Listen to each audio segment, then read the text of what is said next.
Good morning guys. आज आम mini blog T आरंभ करुँ सीएसएमटी स्टेशन रु। सीएसएमटी स्टेशन रे किसी समय बुलाबुली करके आम बाहरलु आगकू रंग बेरंग इमारत देखी देखी आम गलु लाइब्रेरी को, जोटा को मुंबई रो बहुत फेमस लाइब्रेरी है।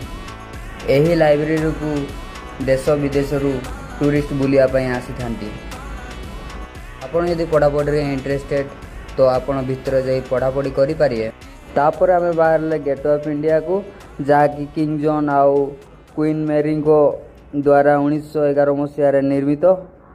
घंटे 2 घंटा टाइम स्पेंड कला पर भी मध्य मन बन नाला, तथापि आम आग को बढ़िले। आम सहर मस्त व्यू एंजॉय करी आम बाहर नेक्स्ट टूरिस्ट पैलेस को, जोटा कि मुंबई रो सबुठू अधिक फेमस बोली मना जाए। एठारे प्रत्येक लोक निज स्वप्न पछरे दौड़ुची, कहीं सफल होउची तो कहीं शिखुची हारिबारु।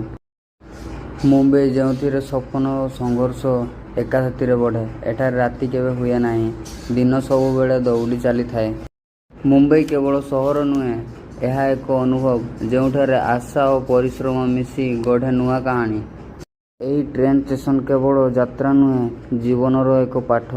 एठी प्रत्येक स्टेशन को आग को बढ़ रुहनी केवे। इमारत उच्च सपन ठारू अधिक बड़। मुंबई शिखाए हारिले मध्य आग को बढ़। यही सुंदर व्यू को जेते देखिले मध्य मन पूर्ण थिला। कथा यही पहुँचीगला नेक्स्ट पैलेस को। एबे आमे आसिले मुंबई रो सबुठू फेमस और आकर्षित जगह मारिन ड्राइव। मु तो भाई यही जगह देखिए बहुत एक्साइटेड थिले। मारिन ड्राइव रे आमे 2-3 घंटा बितेले एवं लोक मान सहित कथबार्ता है। बहुत फ्रेंडली थिले लोक मैंने।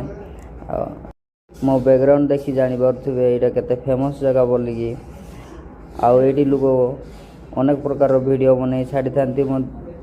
आमे देखी थाए बुली बुली संध्या हो गला। संध्या होला पर आमे बाहरले भारतर सबुठू धनी लोकर घर एवं सबुठू दामी, जहाँकि 15,000 कोटी रे तैयारी। आउ तांको ना होला मुकेश